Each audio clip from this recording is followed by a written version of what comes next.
एक वस्तू 15% नफा घेऊन विकली असता 180 रुपये नफा होतो, तर वस्तूची खरेदी किंमत किती?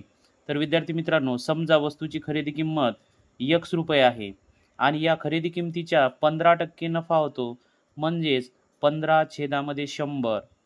आता 15% नफा हा 180 रुपये होतो असे म्हटलेले आहे, म्हणून बरोबर 180.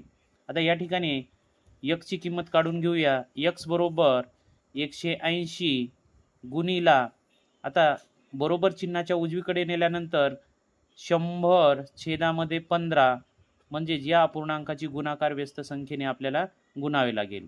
म्हणून X बरोबर 15 एके 15, 18 मधून 15 गेले उरले 3, हा शून्य ठेवला झाले 30 आणि 15 दुनी 30, म्हणजे आपल्याला संख्या मिळाल्या 12 गुणिला 100.